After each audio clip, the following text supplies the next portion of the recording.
Take heed to this information. Okay. Um, we talked about yesterday. I was talking to Kyrie, and we were talking about an appointment that we had set up for a small business owner, and I was giving him a philosophy that changed my business, and I don't really think it's been conceptualized in a way that uh, we've packaged it. We haven't really packaged this conversation yet. We've packaged it in things like the wealth formula, but I don't think the underlying fundamentals or the underlying foundation of the wealth formula is fully understood yet. Okay. And so I'm going to give you guys a little bit of context, right, in regards to why, we approach the business from a standpoint of being conceptual. And I want you guys to write this down.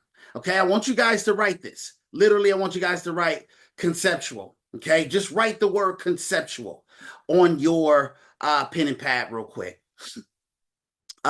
Because being conceptual in your business is going to simplify your business in a way that allows you a formula and a formatted version of being able to execute at the highest level. See, far too many times, okay, we approach this business from a standpoint of products and people, and we make the business way too hard. See, one of the reasons that I fell in love with our infinite company, Tammy, from the East Coast, is because it was a conceptual approach to this business. I got tired, David, of dialing the phones and trying to figure out how tall you were, how much you weighed, what your work status was, and then going through this big old debacle, song and dance of which product am I going to be able to leverage to get you going. And when I tell you guys that it's easier to make a lot of money here than it is to make a little bit, I really mean it because I understand something called building your business on the constant and not the variable. Build your business on the constant and not the variable. I'm telling you, if y'all listen, if y'all casual this morning, y'all about to miss it. Okay, so I'm about to go into some concepts real quick that are absolutely going to be supremely uplifting. So build your business on the constant. So what is the slight edge of top earners? I don't got no slides, so I need y'all to just follow me. Trust me and then follow me, all right? The slight edge of top earners. So every strong training, right, I believe, right, should be based on a philosophy. Not just how we feel from one day to the next, right? But I'm going to tell you guys a quick story real quick. Okay, the story of two advisors. It was two financial professionals who entered the business at the exact same time. Follow me here. Both had access to the same products, David. All right. They had the same compensation plan, the same training, the same market. But 10 years later, one had built a massive organization, earned millions of dollars, developed leaders, and just created predictable growth, meaning that he had built something that was so scalable and duplicatable that he had marginalized himself in the millions, okay, from the gentleman that he started the business with. But the other one was still struggling. But why was the other one still struggling? The other one was struggling as an advisor because he approached every client from a product standpoint. Every appointment was, okay, what product fits this person? What carrier should I use? What underwriting class are they? What are their medical conditions? What product can I sell them? Before we even get introduced to the client, before we even have a conversation. I mean, this alone is a turnoff to the business. And I promise you, this is why most people don't stick and stay in life insurance. Because most IMOs are saying, this is life insurance. When I was in FFL, they were saying, oh, lead buying is a part of the business. And everything, every part of this list that I just explained to you guys, they were normalizing this. Okay? Every conversation became complicated, and he viewed people through what we call variables. What are some of the variables in our business? Is it a teacher? Are they a business owner? Right? Blue collar, white collar, young, old, male, female. And this advisor that was struggling, as a result, his confidence changed depending on who sat in front of him. His confidence changed based on who was in front of him. Right? So he became intimidated by status, confused by complexity, overwhelmed by the details. Put a one in the chat if anybody so far is already kind of feeling this and relating to this. Okay, because I'm going to help somebody today. I'm about to break somebody's business wide open. Okay. The top earner approached the market completely differently. He realized something powerful. People, you guys, write this down, are variable, but money principles are constant. People are the variables, but the principles are the constant. So instead of focusing on products, he focused on financial concepts, i.e., the wealth formula. So instead of seeing a teacher appointment, he simply saw a person. Instead of seeing a business owner appointment, he simply saw a family trying to solve financial problems. And because principles never change, his confidence became predictable, meaning that he was steady. He stayed confident in every single appointment, no matter what. Oh my God, is that not a strong position in this business? Absolutely, right? So he realized every human being deals with time, taxes, inflation, risks, working capital, retirement, and wealth transfer. I'm going to say it again. Despite your status, despite your employment status, despite your wealth status, despite whether you're male, female, tall, short, black, white, live in New York or California, time, taxes, inflation, risk, working capital, retirement, and wealth transfer was always the same. So he built his business on the constants and not the variables. And I want to normalize this language on his team, constants versus variables. Because when I train today, the LinkedIn training, I'm going to talk about how to prospect and how to build your business from a recruiting standpoint on constants rather than variables. Okay? But the great mistake that most agents make, most people in this business, you guys become product focused instead of people focused, right? You guys, there is no such thing. Yes, I said it. Tell everybody on me. Tell every leader that you respect, I said it. Suni Samad. There's no such thing as a teacher appointment. There's no such thing as a small business appointment. There's no such thing as a wealthy client appointment. They are just appointments. The only thing that differs from a standpoint of whether we're talking to a teacher or a business owner, right, is going to be the products that we put them in. Okay? But the fundamentals never change. See, is it not true that whether you're a teacher, a small business owner, or wealthy, that time plus working capital has to be two constants, right, that we focus on? Is a rate of return going to apply to you whether you're a teacher, a small business owner, or wealthy, right? Are taxes and inflation going to apply to you whether you're a teacher, a small business owner, or wealthy? Absolutely. So there are only people attempting to solve financial problems. And I promise you guys, if you learn to put that hat on, no matter who's in front of you, you can solve the problem. So the moment you become overly focused on products, you unconsciously complicate the business. You begin thinking, what if I don't know enough? What if they ask questions? What if they know more than me, right? That's a big one for people in the teacher space. I want you guys to write this down. I ain't scared of nobody. Write that down. Put that in your notes today. No, seriously. I really want you to write that down. I am unafraid, or I am not scared, however you need to language it. I'm not scared of nobody. Because when you got a license, you signed up for this. You signed up, okay, to go after the cat in the tree or run in the burning building. Does that make sense to you guys? Right? And so because we signed up for this, we cannot approach these appointments or these clients afraid. Okay?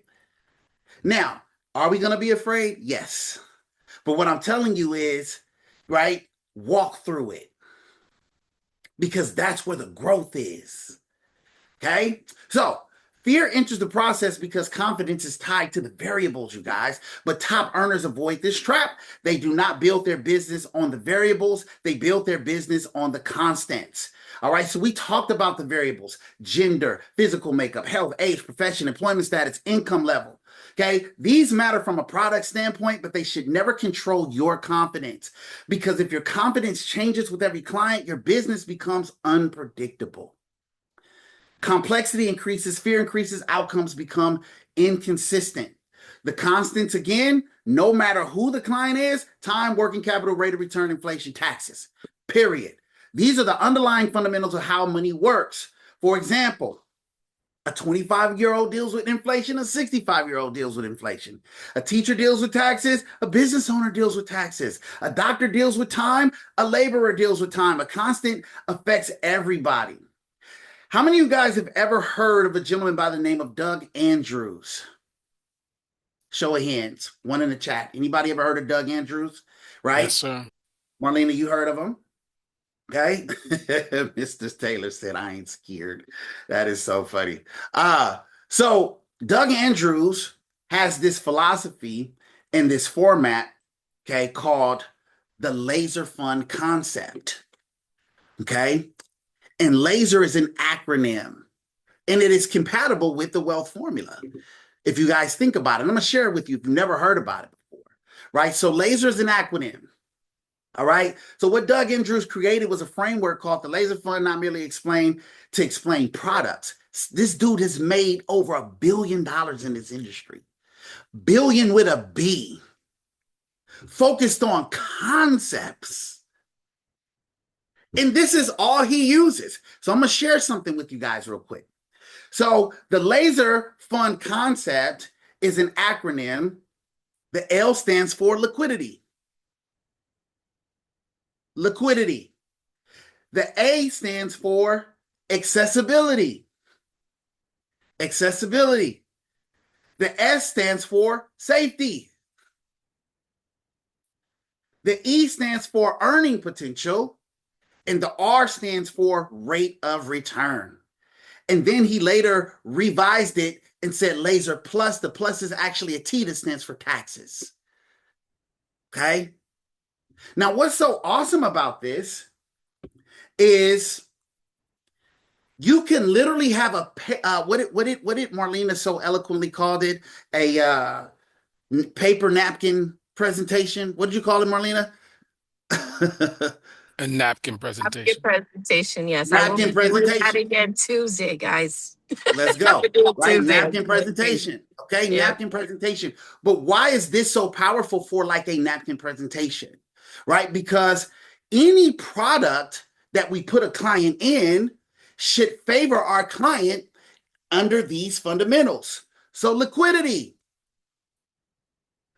I'm in a 401k. Just got an email from a new agent today. She just came over here from Experior. Nobody from Experior can help her with her rollovers, by the way. Oh my God. She just shot me about 4 rollovers. She's like, I've been asking people from Experior to help me with this. Nobody can help me. I said, I can already tell that these clients are bleeding out. They're in 401ks, and we need to roll these over to some index strategies right away. She was like, oh my God, thank you. Can you believe that nobody in the whole class of a company could help her? Right? But why was I able to see the solution so quickly? Because I understand things from a fundamental standpoint. Yes, we can help your clients, right? Liquidity. If I'm in a 401k, let's go side by side. 401k IUL. If I'm in a 401k, do I have access to liquidity, George? No. No, not before 59 and a half. Mr. and Mrs. Client, because before 59 and a half, you're going to incur taxes and penalties. This is why we say these government-sponsored plans are not your friends. When you put the and the IRS together, it spells theirs, not yours. Okay? So, liquidity. Does the 401k, 403b favor you in liquidity? No. But does an IUL favor you in liquidity? Yes. Why is it so important, though, for us to have access to liquidity before 59 and a half? Medical and financial emergencies. Write that down. Medical and financial emergencies. See, the plan, Miss Tammy, from the East Coast that we are all duped into applying ourselves to from a 401k or 403b situation is, hey, we're saying, we're rolling the dice, Mr. and Mrs. Client. We're saying, hey, you're 25 years old. You're not going to retire until 65. We're gambling on the idea that absolutely nothing, David, is going to happen for 40 years. Is that a realistic expectation? No. So does a 401k favor you? If we only look at it through the narrow lens of cash accumulation, yes. But there's so many other things to consider that they don't talk about. And it's our job to bring that to the table. Have you ever considered the fact that you might run into a financial or medical emergency, Mr. and Mrs. Client, but now in between 2065? I can guarantee you, I can almost guarantee you that there's going to be a financial or medical emergency. And in the event that that happens, how are you set up to access liquidity? Does it make sense to everybody? Put a one in the chat if y'all follow me, okay? Do you have access? Okay? A, for access. Okay? Can you access it when opportunities or emergencies arise? Again, liquidity and access. That's where the A stands for. Then the S is safety. 401k, IUL side by side. Is there safety in your 401k? No. You are in what we call the risk market. I want you guys to learn that language so that you can conceptualize that whole market in 2 words: risk market. That's what that's called. Risk market. Okay? Because it's risky. You are in the risk market. We can't time the market. It's a variable product. They don't tell you that, though, when they have you sign up for it and call it a retirement plan. See, one of the things that I ask the clients all the time is, are you in a 401k? I say, do you have a retirement plan? He said, I got a 401k. I got a 403b. Did you sit down and plan it? No, I didn't sit down and plan it. So how could you call it a retirement plan if you didn't sit down and plan it? See, it's a difference between signing up for something and planning something. Would you guys agree? Right? 401ks and 403bs are not retirement plans anyway. They're just tax codes that tell the IRS how to tax your money. It's not a retirement plan. So we have to bring the language to the table when we have the client to say, hey, Mr. and Mrs. Client, okay? The safety is not there for you. Okay? The safety is not there for you. You're in a variable market. Let's look at your statements.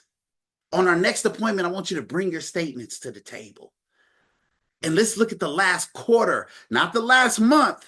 Always have your client bring the last quarter or even the last year so we can get a full scope Because if you look at it in a month, Princess, it might not favor your objective to say, hey, right? But we need more of a vacuum of, growth or losses in the market to kind of take a look at here. So bring the last quarter. Don't just bring the last month. Okay? So for example, this is June. I want you to bring all your statements I want you to print out a statement from January to now. Does this make sense? Okay? The E. So we're doing laser. LASE. Earning potential. Right? Is it safe to say that every financial vehicle should have some earning potential? Okay? Absolutely. So we're talking about a client that has their money in a savings account. Is there any earning potential in your savings account? No, absolutely not. This is why I always say when I'm doing the wealth formula, hey, the primary purpose of every financial institution is to grow your money. Please write that down. That is a feather in your cap. The primary purpose of every financial institution, Brittany, is to grow your money. Is the bank, Wells Fargo, Chase, are they growing our money? Not really. Got a fixed interest rate of about 0.02%. And can the earning potential grow you wealth? Because that's the real question. All right, you growing something, but can they grow wealth? Right? Can it grow wealth is the question. No. See, I challenge everybody to take on this perspective so that you can tell your clients this because it's empowering. See, Mr. and Mrs. Client, I know why you have your money at the bank. Same reason I have my money at the bank. See, when I was young, I got my first paycheck, Kyrie. It was about $738, right? I was young, okay? It was $738.22, something like that. And I went to the check cashing place, Kim. I said, give me all ones.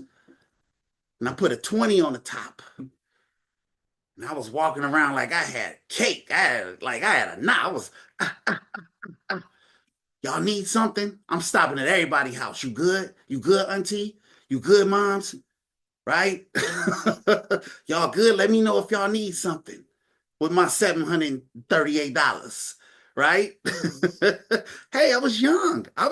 Listen, I always want to save the world. We all have that. That's why we're in this industry, by the way. And that's why y'all can relate, because we all wanted to be the saviors of our families. I know I'm not the only one, right? I thought my $738 meant something. Okay? And guess what? I talk to my clients like this. You know why? Because people would rather talk to a human being that happens to be a life insurance agent than a life insurance agent that happens to be a human being. Don't get too caught up in the complexity of your title, guys. Be relatable. That's my story.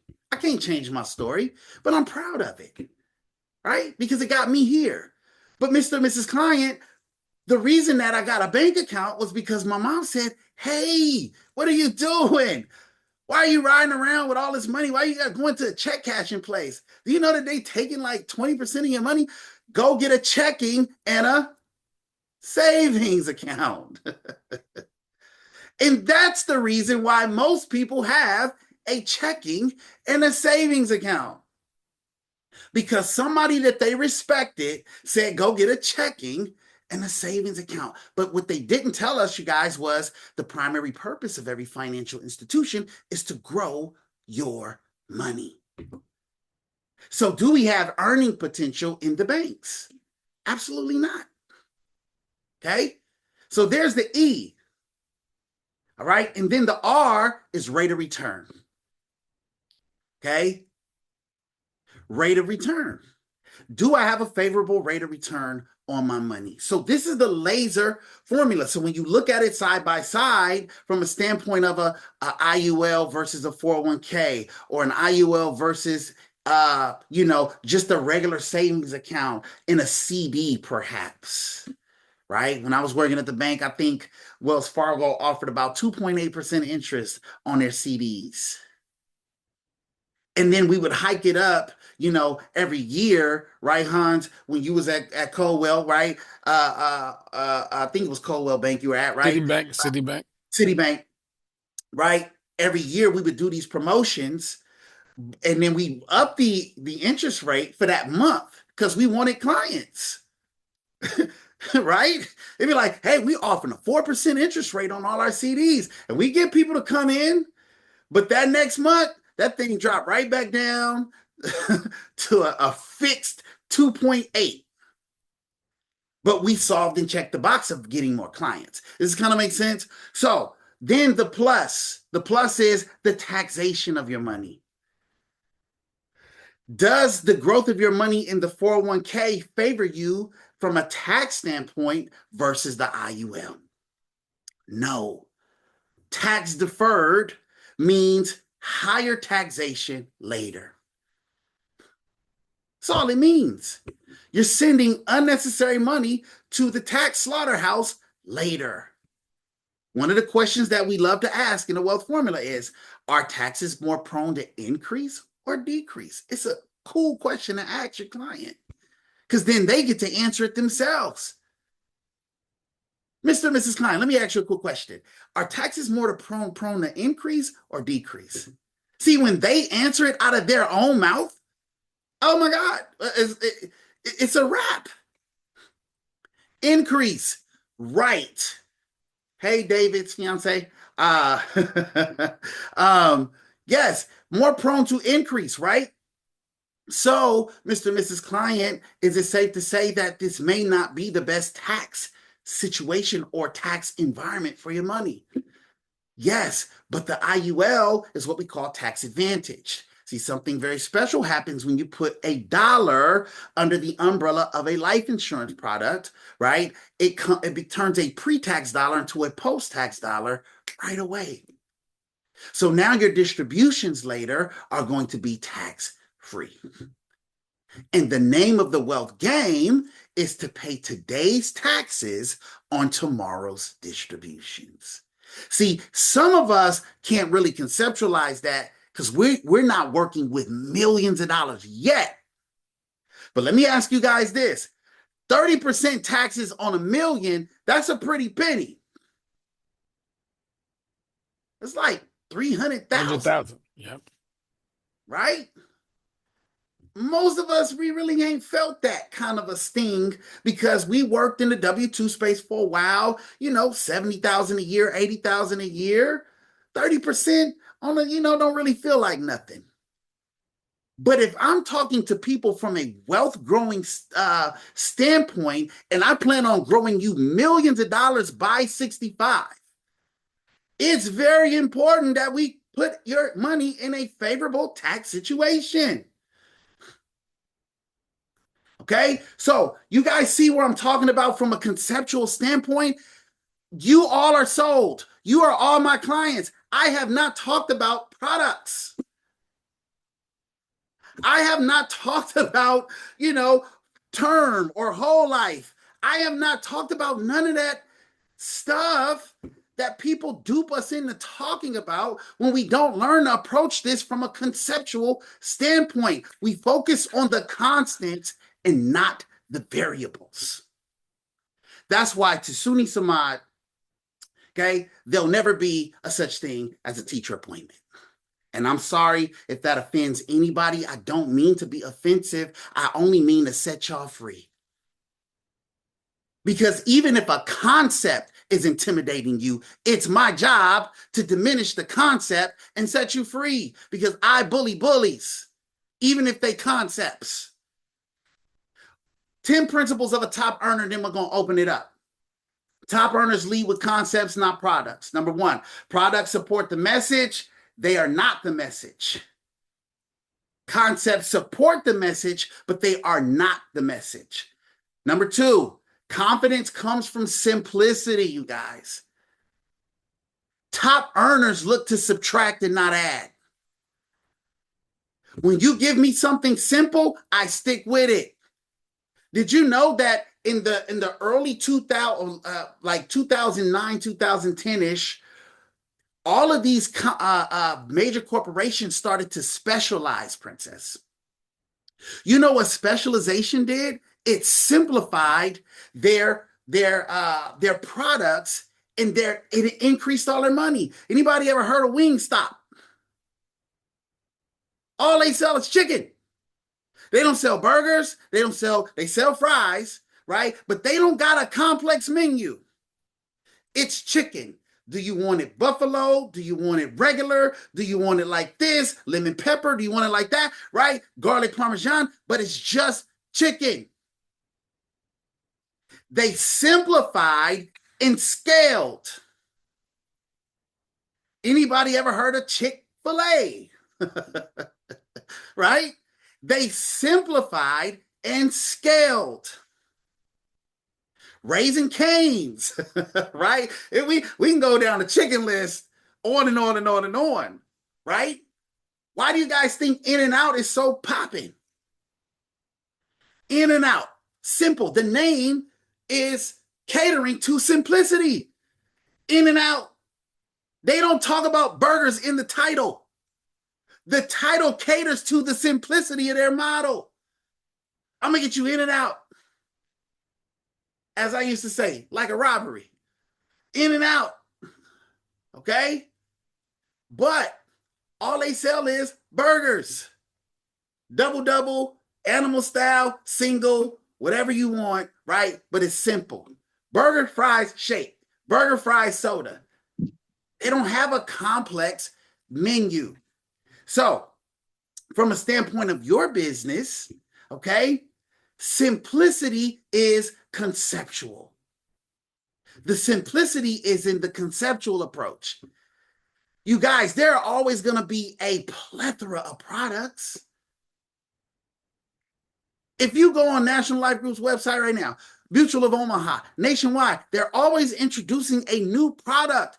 Guess who's not interested in learning it? Me, that's who. You know why? Because I approach clients from a conceptual standpoint. I will talk about the product later. My job is to get the client to understand that they, one, have a problem, and two, I can solve it. On our next appointment, Mr. and Mrs. Client, I will figure out which product serves your problem best. But I'm not going to make a study of the product. I'm going to make a study of my client. Oh my God. If y'all get this, I'm telling you, I'm going to set somebody free. Okay? So, number 3. People want understanding before recommendations. See, some of us jump the gun on illustrating premature. You know, see, if you, because you know I work with clients, right? And you know I'll be putting people in, in wealth formulas and this, that, and the other. And you know I can put a honey, I can turn 100 to 100,000 for you, and this, that, and the other. Listen, let's have a conversation to see if we even have a problem to solve here. People want an understanding before they want recommendations.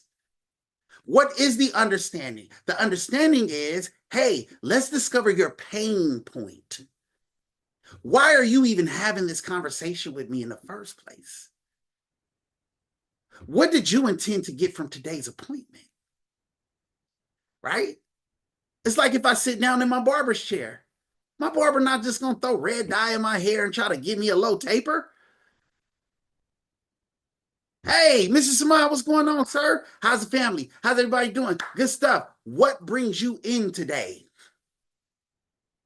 Hey, you know what? Going out of town, bro. You know what I'm saying? Just looking for something, clean, quick. Want a nice lineup. Don't go too high on the beard, right, Kyrie? Don't go too low either. Don't dig into this thing, man. I've been growing this for a while. All right? Hey, we got a long way to go, but we working on something. Keep it up here. Leave us alone. Thank you.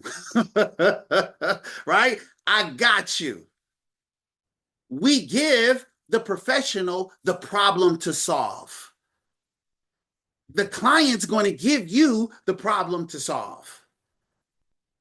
But we got to discover the pain point. And the only way that we can discover the pain point is by having a conversation based on concepts.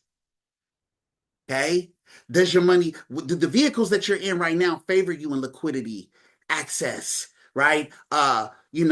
Returns on your money, the earning potential, the taxation of it, the rate of return. All right. And if not, let me show you some alternatives.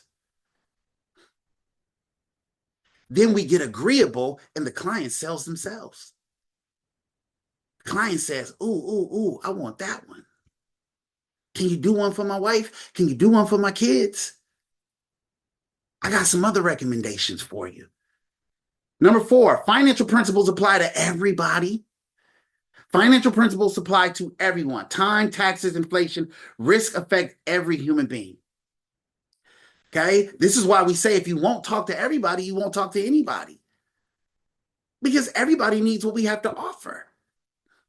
Everybody needs what we have to offer. Okay? So, number 5, products change, principles don't. Top earners build businesses that survive market cycles and product changes. Because the product is the variable, the principles are the constant. Complexity creates fear. The more product focused an agent becomes, the more intimidated they often become. Why? Because you got to keep up with everything. And then you become in the business of keeping up with products instead of serving clients. Hello? I'm not in that business. I'm in the business of focusing on how I can help a client. The products are going to always change. Right? When the car salesman sells you a 2026 Mercedes, they know the 2027 is coming out. But if they didn't sell you on some fundamental principles, when the 2027 comes out, they know you're going to trade it in. So they have to fill the needs of that client, not sell them a product.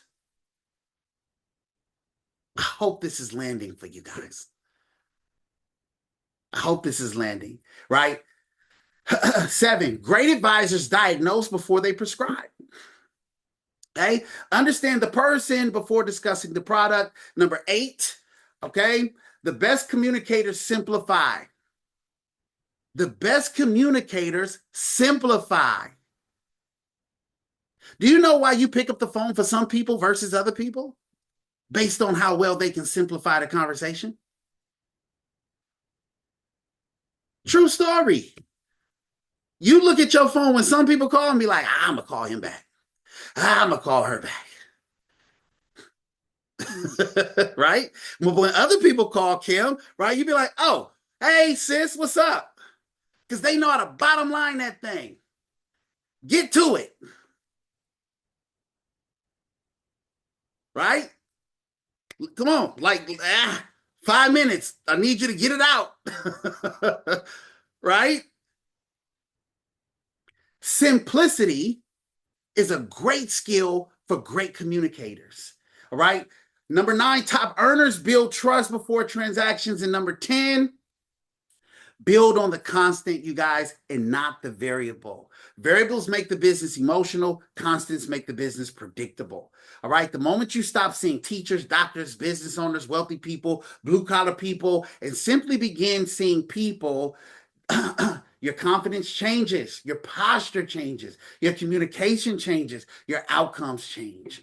Okay. So because now you're no longer selling products, you're teaching principles, and principles never go out of style, guys. So let's start building our business, you guys, on principles and not products. The constant, and not the variable. I'm going to open this call up to some of the leaders so we can weigh in on this.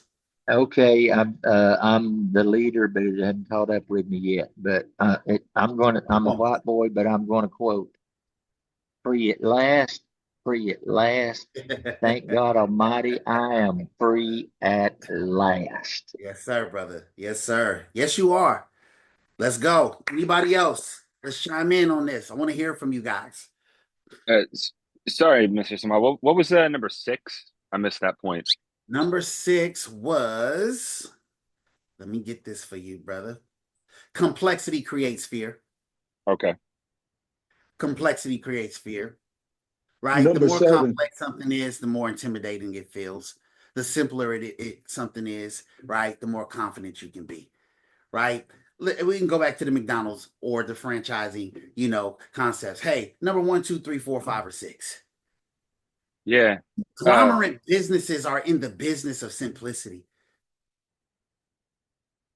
They're That not kind of even hit, in the business of food. Go ahead, brother. that kind of hit a point with me because, again, my background being from hospitality, I've been noticing this trend that that you were describing. At least I started noticing it around 2018. It was definitely happening before. Mm-hmm. But the restaurants that are the most successful restaurants, and we named a lot of national franchises, but there are local ones too. Yeah. And even regional ones, right? The most successful restaurants in the last, I would say, 10 years have been the ones that do exactly what you're describing. They're QSRs, quick service restaurants. So they've got Love that. one concept, and that's all they do. That's it. So Hey, that was simplicity. a bar. QSR. Quick service restaurants. We talk about something all the time, you guys. What is the essence of your message? What is the essence of your message? What is the essence of your message? Right? Even from a prospecting standpoint, what is the essence of your message? Too many times we talk about things like, you can come here, obviously, you're going to get licensed, this, that, and the other. We make it very complex. And we forget that people have never been in this industry or they don't understand this industry at all. Simplify it. I recruited Sheila Bolton without a presentation. I said, listen, are you interested in making some additional income? She said, yes. I said, listen, do you have $125? She said, yes. I said, I'm going to teach you everything I know. The way we get paid is people invest in products. We get paid from an annual premium standpoint. All the boxes that you need filled in between getting your license and being commissionable, if you come onto our platform, I'm going to train you on those. And I got a bunch of leaders that are going to help you train on those too. Are you interested? Yes, I'm going to send you the enrollment form today.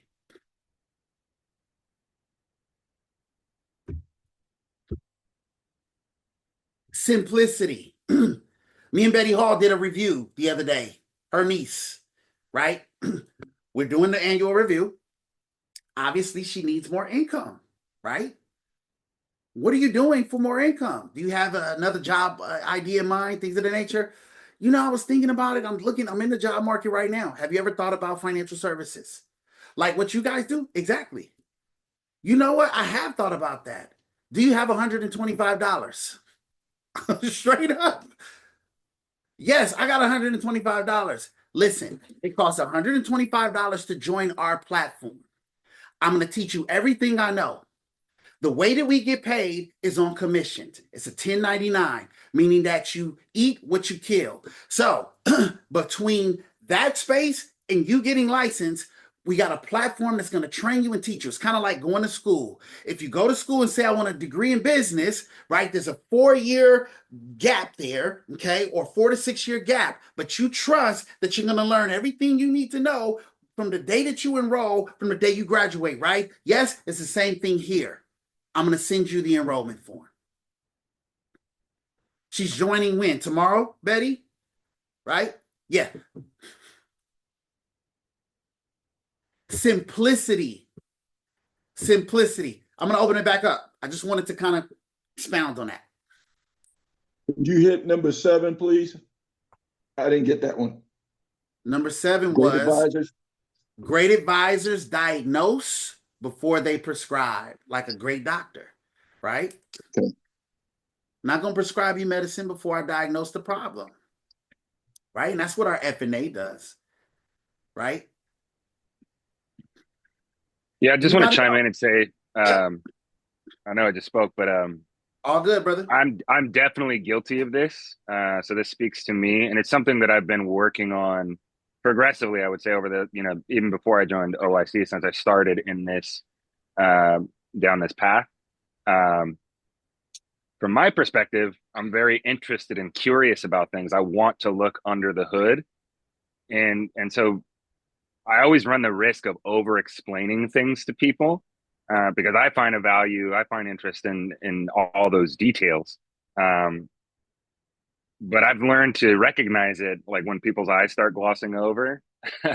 uh, Other people, just because I'm interested in those details doesn't mean other people are, right? And so what you said about concepts Mm. not being the message, right? It's like, what are we actually trying to achieve here? Am I just trying to offload to you all the ththings that I think I know, or Come are on, we brother. actually trying to have a conversation? And so I've just learned how to communicate the right way with different people. Well, I'm still learning. And again, just simplicity, right? Like most people don't want to look under the hood. They just want to know that the car is going to run when Come they turn on. on the ignition. That's it. They just want to get from point A to point B. So Oh my God, that's to me. that's a bar. Oh my God, that's good stuff. That's good stuff because yes, we built the car, right? Maybe we made the car. We know the year, make, model. We know the if it's a V6, a V8, V12, right? But the consumer don't care. The consumer is like, I like it because it's red and that's my favorite color. And when I turn the ignition, it's gonna come on. And we do that in this space because we're so enamored with all this information that we start doing mental gymnastics with our clients. We like, look at me. I know how to do a somersault financially. Look at me. I know how to do a financial backflip. Look at me, right? And the client is like, look, that's a lot. Anybody ever had a client say, you know what? Let me think about it. Right? They're like, I say look, you're that's like you're doing too that's a much. lot. Right? You gave me way too much to think about. So I love that. I'm writing that down, right? Most clients don't want to look under the hood. They just want to get in the car and go. Right?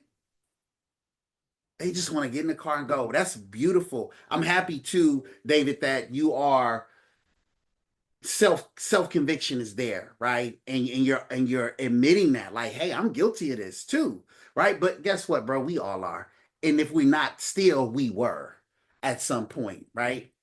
So that's good stuff. Anybody else?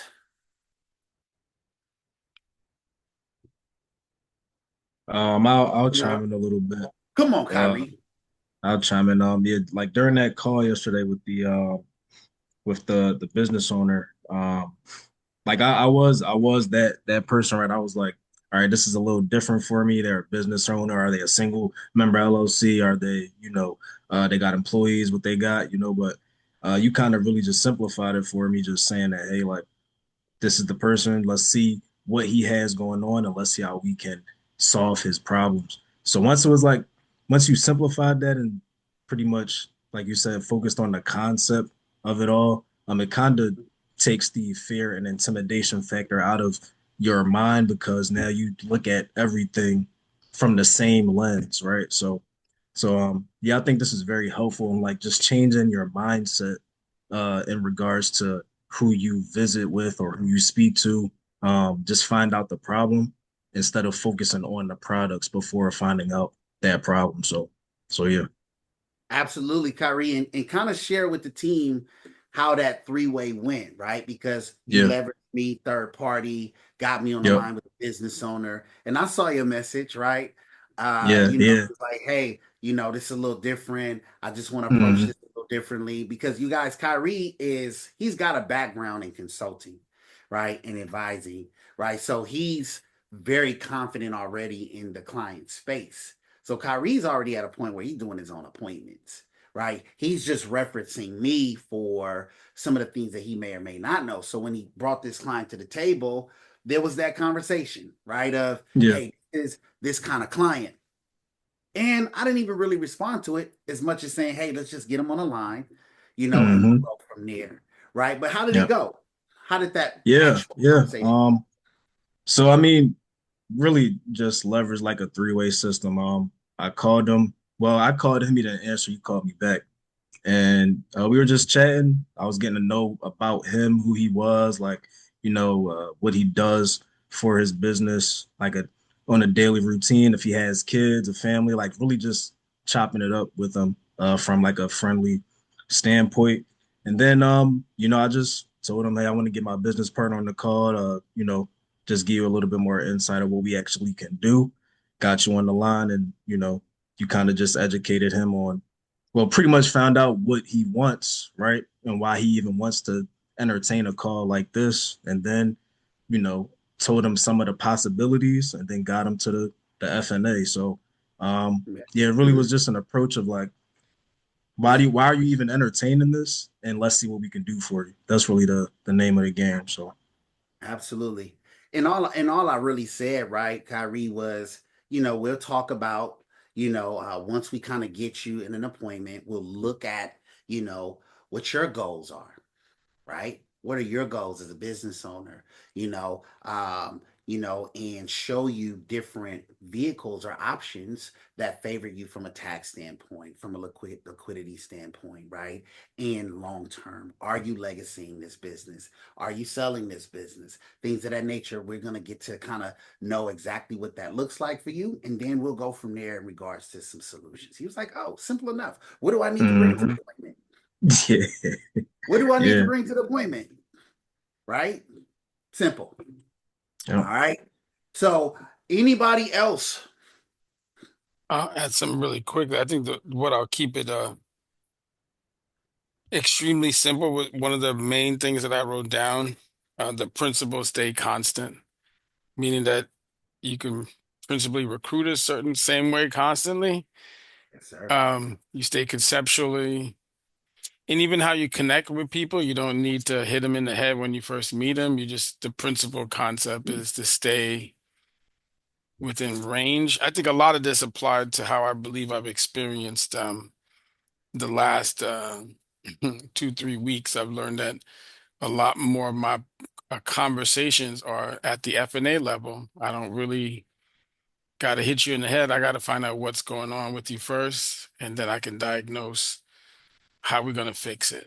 Also That's it. learned that you have to slow down too with some people because you can't, I won't use my Brooklyn self, but you can't hit people over the head. You got to take your time. Let's solve this problem first because they get scared. And it's happened this week.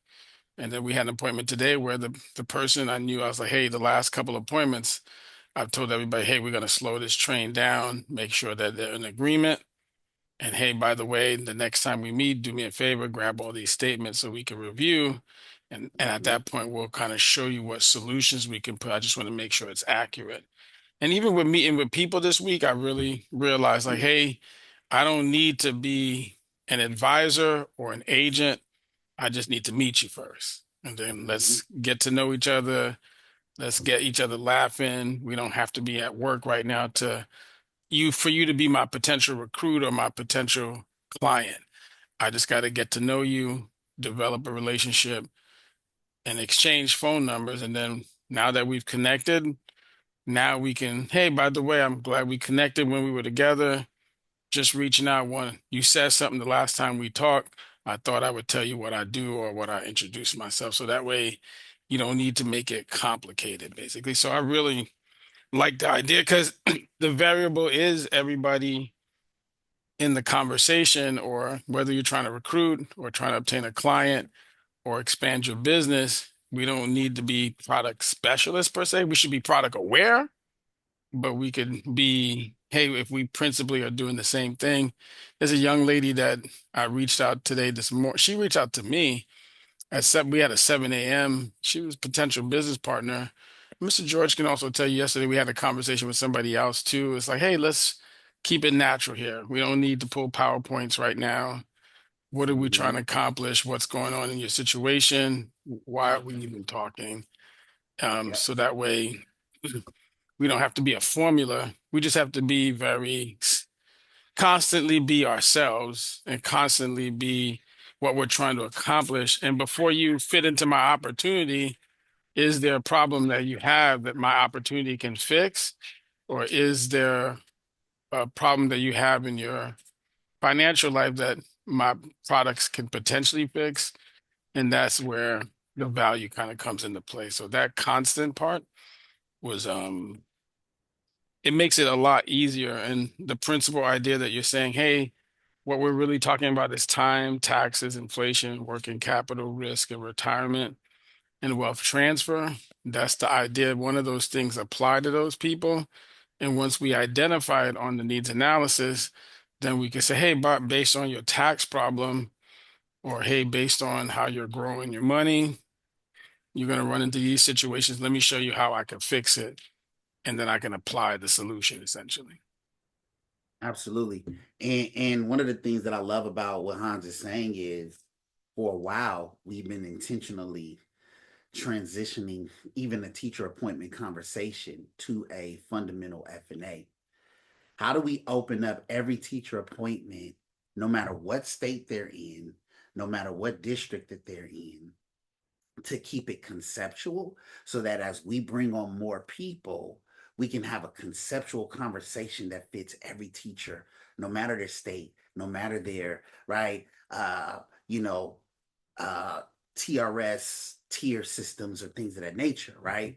It all fits. So as we scale our business, we can confidently say, it doesn't matter what state you joined us from, we can show you how to check the box of helping a teacher. Right?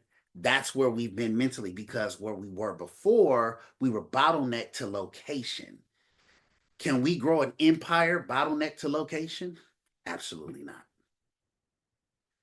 Absolutely not. The reason that McDonald's is in Tokyo is because the system scales geographic boundaries. Right? Mr. Upton, go ahead. You had your hand up, brother. Yeah, I don't need to add too much, but again, the simplicity thought and not rushing to decide who people are or what they need, this resonates with me, right? And again, coming from hospitality, when I train people, I'd always train them to do just this, to get to know people, make them feel comfortable, have a conversation. It's not really about the food or the drinks that I'm putting in front of you.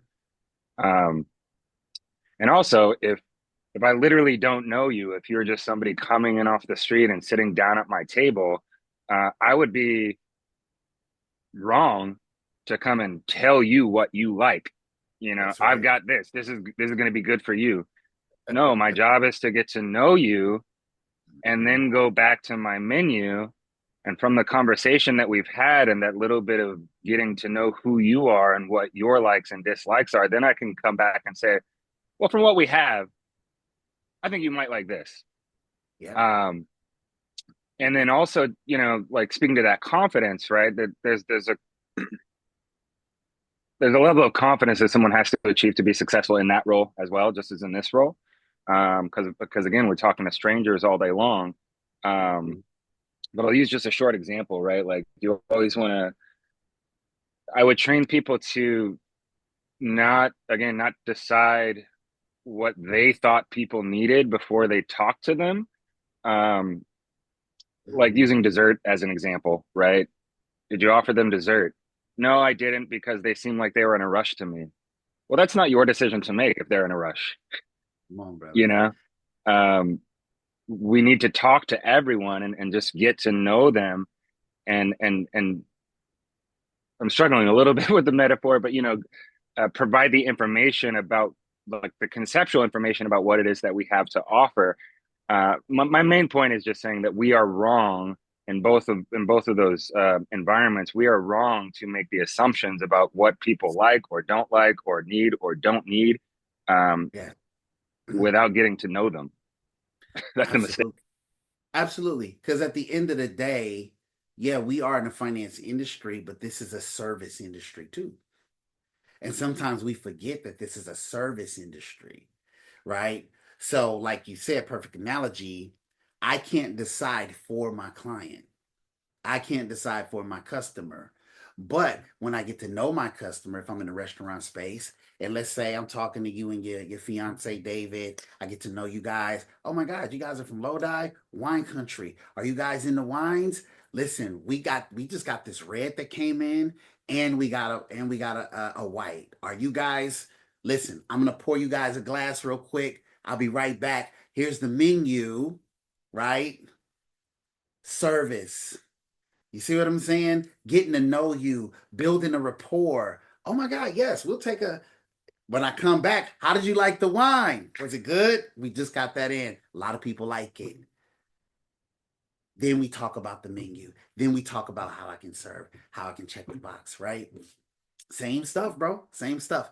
So listen, I appreciate everybody. I am going to be training LinkedIn today. I'm going to be mainly focused on the constant, not the variable. LinkedIn is truly the variable in this training. The constant, though, is our three-way calling philosophies and why we do what we do from a third-party standpoint. So I'm going to weigh in heavy on three-way calling and how to introduce that client, how a three-way call is a formal, right, conversation that leads to a formal invitation to a formal presentation. All right. And so, Mr. Stephen Taylor, yes, sir. Oh no, I was just giving you thumbs up on what Oh, just you're give me talking thumbs about. up. Yes, sir. Yes, you happy I'm doing it today? Finally, right? All right, brother. I got I'm it. going But to I'm be the excited to student. do it, you I'm going to be guys. the So student today. you guys show up, right? Because I'm going to approach it, no slides. We're going to have a conversation, okay? Because I want us to start confidently recruiting as well. So I'll see you guys at 12 o'clock CST, 10 o'clock PST, 1 o'clock EST. Peace.